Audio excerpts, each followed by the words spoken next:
အိမ်နောက်ဖေးဈေးဆိုင်တဲ့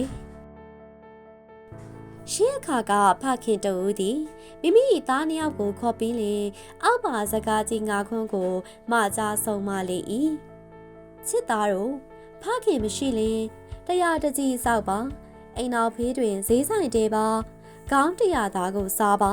တနေ့ပစိုး3ခါလဲပါဥခေါင်း3လုံးရှိသူထံမှတင်ယူပါ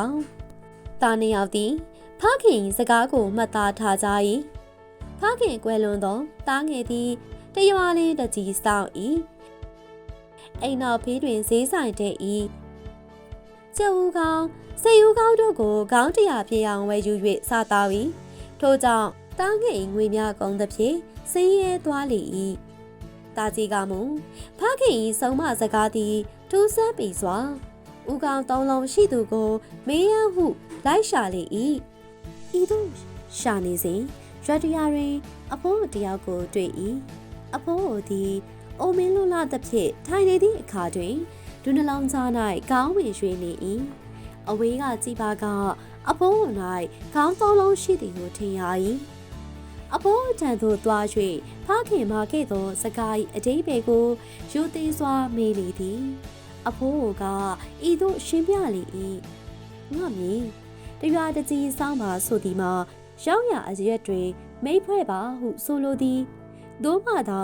ခရီးသွားလာသောအခါမိခိုအားထားရရမည်အိမ်နောက်ဖေးဈေးဆိုင်တဲပါဆိုသည်မှာအိမ်နောက်ဖေးတွင်ဟင်းသီးဟင်းရွက်များစိုက်ပါဟုဆိုလိုသည်သို့မှသာဈေးဘိုးတက်တာမည်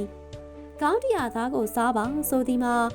ငါနှုတ်ငါသေးပဇွန်စိတ်တို့ကိုစားပါဟုဆိုလိုသည်ဤအစာမျိုးသည်အာဟာရလည်းဖြစ်၍ဈေးလည်းချိုသည်တနေ့လင်ပစိုး3ခါလဲပါဆိုသည်မှာဝစ်ချောသောလုံစီကိုတနေ့3ခါလှည့်၍ဝစ်ပါဟုဆိုလိုသည်သို့မှသာအစောက်တက်သားမည်ကောင်းတောင်းလုံးရှိသူထံမှတည်ယူပါဆိုသည်မှာ